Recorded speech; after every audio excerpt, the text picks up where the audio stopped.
성령의 열매, 화평에 대한 이야기입니다. 피스지요. 평화라고도 말을 합니다. 깨어지고 단절된 인간의 삶에 꼭 필요한 성령의 열매입니다. 문명과 문화가 발전하면 발전해 갈수록 체감되어지는 불안과 공포가 인간의 삶에는 더 커져만 가고 있기 때문에 참 우리가 평화의 나라, 화평의 삶을 사는 것이 얼마나 감사한 일인가, 얼마나 또 기쁜 일인가 또한 우리는 너무나 잘 알고 있습니다. 하늘로부터 내려오는 평화입니다. 하나님이 주시는 평화의 나라, 그것을 우리가 유지하면서 사는 것이 얼마나 행복한 삶입니까? 또한 인간의 삶 속에서 사람과 사람과의 사이 속에서 화평을 유지해 간다는 것이, 그 텐션의 화평이 우리의 삶에 그대로 유지된다는 것이 얼마나 어렵습니까? 늘 끊어지고 단절되고 그 모든 부서진 것 속에서 우리는 아파하고 시름을 겪고 고통 속에서 우리는 그 평화를 누리기 위해서 부단히 애를 쓰고 노력하는 삶을 살지 않습니까? 절대적으로 하늘로부터 내려오는 평화가 필요한 시기를 우리가 그 시대를 살고 있다라고 말을 할 수가 있을 것입니다. 우리가 알고 있는 이 평화의 시작은 창조의 시기로 시간대로 거슬러 올라가게 됩니다. 아무것도 없었던 이 창조 그 이전에 땅이 혼돈하고 공허하며 흑암의 깊음에 있었습니다. 그런데 하나님께서 말씀으로 천지 우주 만물을 창조하셨고 질서를 잡으셨습니다. 하나님께서 질서를 잡으신 것이 바로 창조입니다.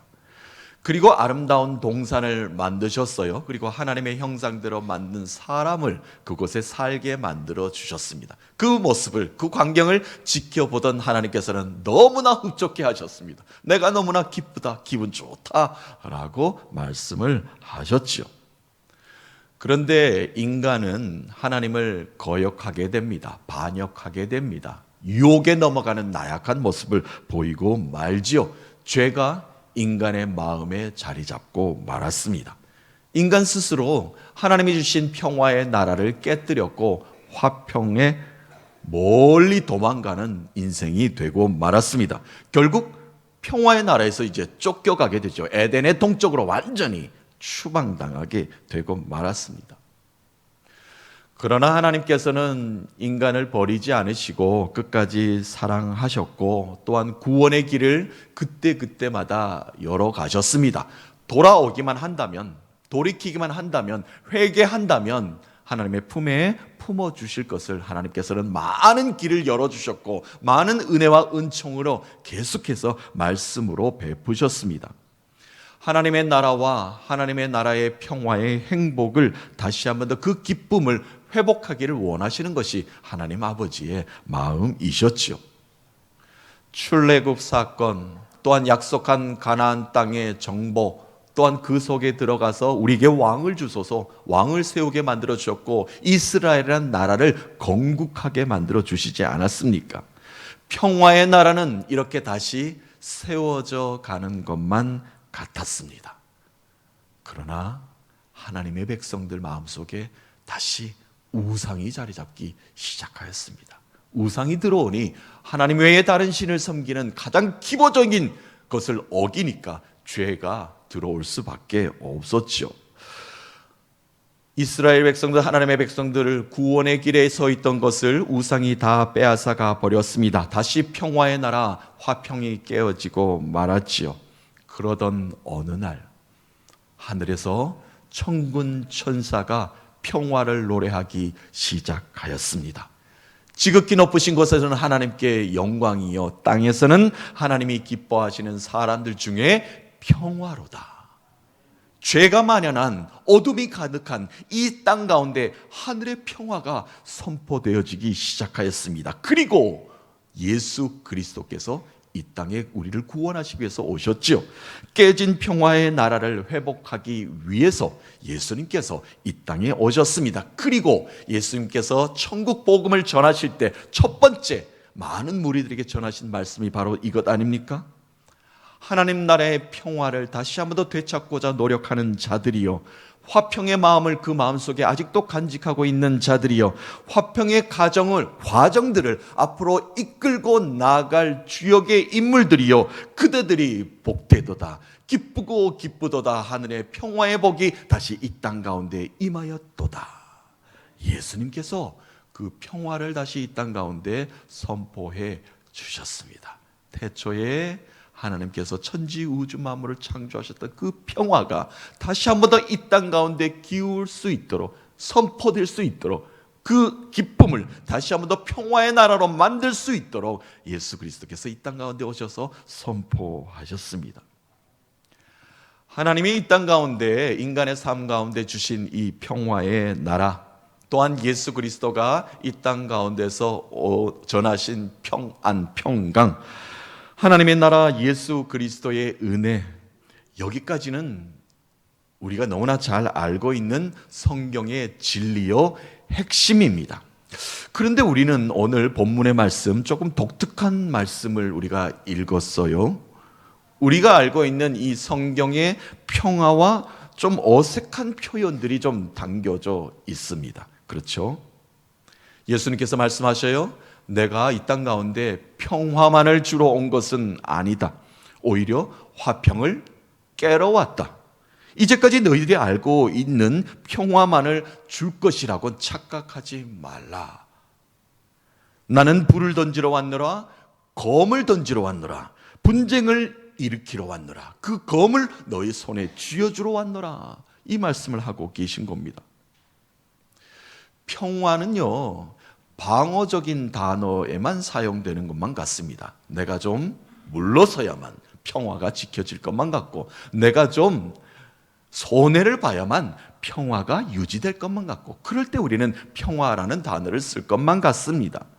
그런데 오늘 예수 그리스도께서 말씀하시는 이 평화는 공격적인 단어를 사용하고 있습니다. 자, 그 첫 번째 예수님이 어떻게 문을 여시는가? 내가 불을 던지러 왔노라 라고 이렇게 말씀하고 계셔요. 좋은 표현도 많지 않습니까? 그죠? 내가 사람 낚는 그물을 던지러 왔노라, 내가 능력의 지팡이를 너희들 손에 안겨주러 왔노라, 우상의 신상들을 내가 부수러 왔노라, 이렇게 우리가 알아듣기 쉽게, 또한 좋은 표현으로 하면 얼마나 기분 좋겠습니까? 그런데 예수님이 첫 번째 문을 여신 말씀은 내가 이 땅 가운데 불을 던지러 왔노라, 이렇게 상당한 공격적인 말씀을 우리에게 전해주고 계십니다. 자, 어떤 표현이, 어떠한 뜻이 그 속에 깊이 담겨져 있는가, 우리 말씀을 한번 다시 읽어보도록 하겠습니다. 자, 49절 50절 말씀입니다. 내가 불을 땅에 던지러 왔노니 이 불이 이미 붙었으면 내가 무엇을 원하리요? 나는 받을 세례가 있으니 그것이 이루어지기까지 나의 답답함이 어떠하겠느냐. 아멘. 예수님이 무척 답답하셨나 봅니다. 그래서 예수님의 마음을 그대로 표현하고 계셔요. 무슨 뜻입니까? 성령의 불이 이 땅 가운데 계속 붙어 있었다면 얼마나 좋았겠는가. 그 불이 타다가 꺼져버렸고 피어오르다가 잿더미가 되어버렸으니 내가 그 불을 다시 이 땅 가운데 던지러 왔노라, 그 불을 다시 내가 지피러 왔노라, 그 말씀입니다. 그것이 바로 내가 해야 될 일이다. 이 일이 끝날 때까지 내가 고난 가운데, 십자가를 의미하는 것이죠, 고난 가운데 내가 끝까지 불을 너희들에게 던지겠노라. 예수님이 이 땅 가운데 오신 목적을 분명하게 말씀하고 계신 겁니다. 성경에 불에 대해서 많이 나옵니다만 두 가지 의미로 우리가 함축할 수가 있어요. 하나는 하나님의 임재입니다. 영의 불을 의미하는 것이죠. 불로서 하나님이 이 땅 가운데 임재함을 인간의 삶에 보여주셨습니다. 또한 한 가지는 죄를 태워서 소멸시키는 번제단의 불입니다. 죄가 하나님 아버지께 우리가 고할 수 있는 것이 바로 불로 태워서 하나님께 우리의 죄를 회개하였지요. 예수님은 그러니까 하늘의 능력을 이 땅 가운데 던지러 오셨고, 하늘의 영을 이 땅 가운데 선포하러 오셨고, 또한 죄를 태워버릴, 죄가 이 땅 가운데 너무나 만연하니까 그 죄를 태워버릴 불을 이 땅 가운데 던지시기 위해서 오셨다는 것이 분명하게 우리에게 말씀해 주는 것입니다. 하나님의 임재가 있는 불은 성령의 불입니다. 하나님의 영이 가득한 불을 의미합니다. 에덴 동산에서 죄를 지어서 먹지 말라고 하였던 하나님의 영역을 침범하였던 아담과 하와는 다시 하나님의 동산으로 들어오지 못하도록 에덴의 동쪽에 하나님께서 불칼을 만드십니다. 칼이 돌아가면서 불을 지피게 되어요. 그러니까 다시 들어오고 싶어도, 다시 그 땅을 다시 한 번 더 보고 싶어도 보지 못하는, 그런 들어오지 못하게 하나님께서 만들어 버리셨다는 겁니다. 하나님이 능력의 불로 그들을 막아 버리셨습니다. 모세를 부를 때도 하나님께서 타지 않는 떨기나무에서 불로 부르셨죠. 음성으로 모세야 모세야 이렇게 부르시면서 나타나지 않으셨습니까? 그리고 모세를 통해서 율법을 주실 때도, 주시기 위해서 시내산에 강림할 때도 엄청난 맹렬한 불로 나타나셨습니다. 모세의 눈에 또 그것을 뒤따르던 많은 자들이 바라보았더니 맹렬한 불로 하나님의 시내산에서 임재하는 것을 바라보게 되었습니다. 이스라엘 백성을 광야에서 불기둥으로 어둠을 밝혀주셨고요, 그들의 길을 인도하셨습니다. 아합 때의 일입니다. 하나님의 저주가 임하였죠. 3년 6개월 동안 그 땅에는 비가 오지 않았습니다. 그때 하나님께서 불러 세웠던 선지자가 바로 이 엘리야 선지자 아닙니까? 엘리야야, 너는 가서 내가 그 땅을 회복시킬 것이다. 다시 3년 6개월 동안 멈췄던 비가 오게 하는 큰 기적을 너희들이 맛보게 될 것이다. 먼저 갈멜산으로 올라가라. 엘리야가 갈멜산에 제단을 쌓습니다. 그리고 바알 선지자, 아세라 선지자, 많은 자들이 올라가서 그들도 제단을 쌓습니다. 어디에 불이 내렸습니까? 우리가 너무나 잘 알다시피 엘리야가 쌓은 단에 하늘의 영이 불이 내리지 않았습니까? 많은 사람들이 지켜보았습니다. 하늘의 능력이 이 선지자 한 사람에게만 임하였다라고 많은 사람들이 하나님의 능력을 만방에 선포되는 귀한 갈멜산의 하나님의 불을 경험케 되었습니다. 이 하나님의 능력의 불로 오랫동안 가뭄으로 신음하던 백성들에게 단비와 같은 비가 내리게 되었습니다. 자, 이처럼 하나님의 능력입니다. 능력의 불이 임하니 많은 곳에서 하나님의 살아 역사하심을 증거케 되었습니다. 또한 불은 우리를 정결케 하는 불입니다. 죄를 씻어주는 불이 되겠습니다. 히브리서에 히브리 기자는 이렇게 고백하고 있어요. 우리 하나님은 소멸하시는 불이심이라. 죄를 태우신다는 겁니다. 죄를 태우시는 하나님의 거룩한 임재와 심판을 묘사하고 있습니다. 이스라엘 백성들은 자신들의 죄를 어떻게 고할 길이 없었습니다. 그래서 번제단을 만들게 하셨죠. 번제단에 동물의 각을 떠서 불을 태웁니다. 완전히 태워서 불로 하나님께 죄를 고백하였습니다. 또한 불을 태우니까 연기가 하늘로 올라갈 것 아닙니까? 우리의 죄를 용서하여 주시옵소서, 하나님이시여 응답하여 주시옵소서, 하늘의 죄를 고하는 그런 의식을 거행하였지요. 제사를 지냈습니다. 예수님의 제자들도 성령의 불을 체험했습니다. 오순절 마가 요한의 다락방에서 기도하던 제자들에게 성령이 임하였습니다. 성령의 불이 혀같이 한 사람 한 사람 각 사람에게 다 모두에게 임재하였습니다. 불을 받은 순간 회개의 영이 그들에게 임하였죠. 정결하게 되었습니다. 구원받은 사명자의 삶을 그때부터 본격적으로 자신 있게 예수 그리스도의 살아 역사하심을 증거하게 되었습니다. 성령의 불이 임하니 회개의 영이 임하였고, 회개의 영이 임하니 구원받은 자로 온전히 서게 되었습니다. 우리는 이러한 하나님의 능력의 불과 죄 용서함의 씻음의 불을 경험하며 살 수 있어야 됩니다. 예수님이 말씀하고 계십니다. 그 불을 내가 다시 이 땅 가운데 던지러 왔노라. 회개하지 못하고 있는 영혼들이여. 예수님께서 그 말씀으로 오늘 문을 열고 계신 겁니다. 예수님이 말씀을 이렇게 하고 계시죠. 불이 이 땅 가운데 붙어 있었다면 얼마나 좋았겠는가. 내가 다시 불을 던지고 불을 붙이려고 이렇게 수고하지 않아도 되지 않겠느냐. 어찌 내가 고난받게 만드는가? 어찌 내가 십자가에서 죽게 만드는가? 이 뜻이 그 속에 담겨져 있습니다. 나의 죄를 소멸하는 불입니다. 예수 십자가의 불이 내게 떨어져야 합니다. 그 불이 내게 붙어 있어야만 합니다. 그것이 하늘의 능력으로 사는 삶이요 십자가 보혈의 은혜로 사는 삶이다 말을 할 수가 있을 것입니다. 사랑하는 성도 여러분, 나를 정결케 하시는 예수 십자가의 불로 하늘의 능력을 회복하시는 모두가 되시기를 주님의 이름으로 축복합니다. 이 시간 예배를 통해서 성령의 불이 예배 가운데 던져지고 있습니다. 그 불을 잡으시기 바랍니다. 엘리야 제단에 내려진 성령의 불, 오순절 마가 요한의 다락방에 임했던 성령의 불, 그 성령의 불이 우리를 다시 일으켜 세워주실 줄로 믿습니다. 그 성령의 불로 다시 우리가 다시 일어서게 될 줄로 믿습니다. 두 번째입니다. 예수님께서는 검을 주러 왔노라 라고 말씀하셔요. 오늘 51절의 말씀 마태복음에는 또 다르게 표현이 되어 있는데 그곳에 검이라는 단어가 나옵니다. 마태복음 10장 34절 말씀 읽어보면 이러합니다.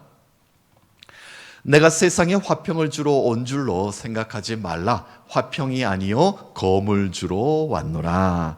아멘. 예수님께서 이 땅에 와보니까 죄가 너무나 만연한 겁니다. 죄가 너무나 큰 겁니다. 더 이상 구제할 길이 없어 보여서 생각을 바꾸신가 싶습니다. 사랑으로 품기보다는 모두를 심판할 생각으로 내가 검으로 너희들을 칠 것이다. 검으로 완전히 멸할 것이다. 이 뜻이 아니지요. 예수님이 하신 말씀의 뜻은 무엇입니까? 너희들에게 세상을 공격할 검을 손에 쥐어 줄 것이다 하는 겁니다. 싸울 준비를 하라는 겁니다. 싸움에 임할 태세를 갖추라는 이야기입니다. 검을 높이 들고 선으로 악을 이기라. 나는 길이요 진리요 생명이니라. 그 길에서 떠나지 않도록 자신을 지켜내기 위해서 또 다른 사람들의 그 길을 떠나는 길을 막기 위해서라도 진리가 무너지는 일이 없도록, 진리가 왜곡되는 일이 없도록 생명이 끝까지 유지되도록 검을 들라. 선으로 악을 이길 검을 들라. 내가 그 검을 너희들에게 줄 것이니라. 그 말씀을 하는 겁니다. 믿음의 삶을 지키기 위해서는 방패만 들고서는 안 됩니다. 검이 필요합니다. 싸워야 됩니다. 악한 영이 우리를 넘보고 있는데 우리는 방어만 하고 살 겁니까? 공격해야 된다는 말씀을 하고 계신 겁니다. 너희들은 왜 그 검을 잃어버렸느냐? 내가 너희들에게 그 검을 다시 주러 왔노라. 이 말씀을 하고 계신 것입니다. 그 검은 바로 성령의 검입니다. 곧 하나님의 말씀이죠. 우리가 잘 알고 있는 에베소 6장에 보면 로마 병사들이 갖추고 있는 전신 갑주를 입는 그 말씀을 비유로 잘 표현하고 있지 않습니까? 완전 무장한 영적 전쟁에 나가 싸울 전사가 되라. 하나님의 군사가 되라. 라고 이렇게 가르침을, 지침을 주고 있습니다. 전투에 임하는 자들입니다. 병사들입니다. 하나님의 군대, 군사들입니다. 특히 공격을 하기 위해서는, 전진하기 위해서는 하나님의 말씀으로 무장해야 합니다. 그것이 바로 성령이라는 강력한 검입니다. 그 말씀의 검을 들라라고 예수님이 지금 하시는 말씀이 되겠습니다. 이 말씀을 우리가 보면서 검을 나에게 줬다. 아싸! 막 주의를 그것으로 휘둘르면 큰일 납니다. 내게 권한을 주었어, 권력을 주었어, 이걸로 한번 휘둘러. 그 말씀이 아닌 것 우리는 너무나 잘 알고 있지 않습니까? 검이라는 것은 그 말씀을 붙잡는 순종이 깊은 속에 담겨져 있습니다. 순종의 검입니다. 여호수아가 이끄는 그 이스라엘 백성들, 물론 모세가 많은 것들을 이끌고 나아갔지만, 이스라엘 백성들이 이제 가나안 땅으로 가기 위해서는 이제 광야 초입에서 이제 광야가 시작되었는데 한 성읍을 이제 지나가야만 꼭 되는 길이었어요. 여리고 성이 눈앞에 있는 겁니다. 근데 여리고 성이 문을 열어주지 않는 겁니다. 저자들은 출애굽한 자들이고 하나님을 믿는 백성들이기 때문에 강력하다, 전쟁은 해보지 않았지만 우리가 그 땅을 열어줄 수 없다, 문 열어줄 수 없다, 저들이 우리를 공격하면 어찌한단 말인가 라고 문을 꽉 닫아버렸습니다. 전쟁을 할 수밖에 없어요. 이스라엘 백성들이 뭐 전쟁이 능통합니까? 전쟁해봤습니까? 그렇지 않지요. 그런데 어쩔 수 없이 그 여리고성을 지나가야 되니까 전쟁을 준비할 수밖에 없었습니다. 자, 야훼 하나님께서 그들의 손에 들려준 것이 있었습니다. 창도 칼도 검도 방패도 아니었습니다. 순종을 손에 들려주었습니다. 무슨 얘기냐면요, 이스라엘 백성들이 여리고성을 6일 동안 그냥 침묵하고 돌게 만드셨죠. 인간의 생각과 불평과 그 모든 것들을 멈추고 하나님의 명령에 절대 순종하며 침묵을 지키도록 만들었습니다. 너희는 외치지 말며 너희 음성을 들리게도 말지며 너희 입으로 어떤 생각도 내뱉지 말라. 이 말씀에 순종하여 견고한 여리고성 앞에서 입술의 검, 말의 검 모두 내려놓았습니다. 순종의 검만 높이 들었습니다. 그랬더니 7일째 되던 날 여리고성이 무너지는 기적을 그들은 경험했습니다. 순종입니다. 내가 잘하는 어떠한 검도 하나님의 뜻 앞에서는 필요치 않습니다. 말씀에 순종하는 검이 기적을 경험하게 만들어줄 줄로 믿습니다. 순종의 검을 들어야 합니다. 순종하지 못하게 만드는 것들을 단호하게 끊어낼 수 있는 날카로운 검, 단호한 검을 다루는 검객이 되어야 합니다. 그 검은 언약을 붙잡는 말씀이요 순종입니다. 사랑하는 성도 여러분, 주님은 그 검을 우리에게 이미 주셨습니다. 말씀의 검으로 세상을 이기시며 순종의 검으로 환경을 변화시키시는 모두가 되셔서 모든 상황을 기적으로 만드시는 여러 믿음의 권속들 되시기를 주님의 이름으로 축복합니다. 마지막입니다. 예수님께서 내가 분쟁을 일으키러 왔노라 말씀하셔요. 이것도 좀 의아한 표현이기도 합니다만 어떤 뜻이 담겨져 있을까 한번 다시 읽어보면 이러합니다. 51절부터 53절까지 말씀입니다. 내가 세상에 화평을 주려고 온 줄로 아느냐? 내가 너에게 이르노니 아니니라. 도리어 분쟁하게 하려 함이로라. 이후부터 한 집에 5사람이 있는데 분쟁하되 셋이 둘과 둘이 셋과 하리니 아버지가 아들과 아들이 아버지와 어머니와 딸과 딸이 어머니와 시어머니와 며느리와 며느리와 시어머니와 분쟁하리라 하시니라. 아멘. 아멘 하기 좀 그래요. 이런 일이 있으면 안 될 것 같아요. 이런 분쟁이 자꾸 일어나면 안 되지 않습니까? 어떻게든 화평을 지켜야 되는데 말이죠. 무슨 뜻입니까? 우리가 믿는다는 이유로 믿음의 진리 안에 굳게 자신의 신앙을 지켜낸다는 이유로 가족 간에도 분쟁이 일어날 수 있는 것처럼 세상 속에서도 이러한 갈등은 피할 길이 없는 그런 시대를 살게 될 것이다 라는 것입니다.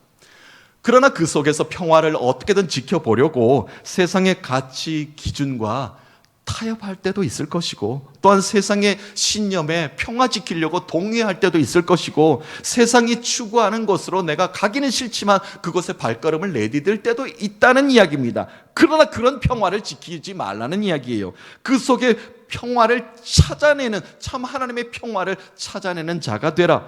피스메이커가 되라는 겁니다. 진정한 평화가 무엇인지를 그 속에 가르치는 자가 되라. 그 말씀을 주고 계신 것입니다.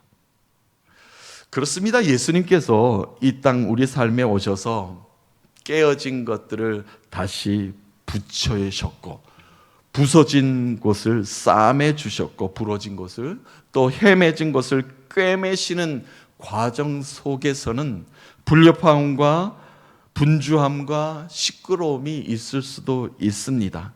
하지만 그 모든 것들을 믿음으로 이겨낸다면, 인내하며 견뎌낸다면 하나님 나라의 평화를 지켜낼 수 있다는 것입니다. 그 말씀을 예수님께서 우리에게 주고 계신 것입니다. 성령의 열매, 오늘 화평입니다. 인간의 삶 속에 하나님의 나라를 경험하며 살게 만드는 꼭 필요한 성령의 열매이지요. 또한 우리의 삶에 맡겨주신 사명이기도 합니다. 하늘의 평화, 삶 속에서 지켜내며 살아야 할 화평, 주님 오시는 그 결과의 그날까지 과정을 살고 있는 우리에게 주시는 사명입니다. 하나님의 나라의 평화는 결과로 나타나게 되어 있습니다. 그런데 그 과정 속에 살아가는 우리의 삶 속에 화평을 이루어야 됩니다. 그것이 바로 우리에게 맡겨진 사명입니다. 사랑하는 성도 여러분, 하나님 나라의 평화가 온 땅 가운데 가득히 임하시기를 나라와 민족을 붙잡고 일터와 가정을 붙잡고 특히 전쟁으로 고통당하는 나라를 붙잡고 기도하시는 모두가 되셔서 하늘의 평강이 가득한 한 주 승리의 삶을 사시는 믿음의 권속들 되시기를 살아계신 예수 그리스도의 이름으로 축복합니다.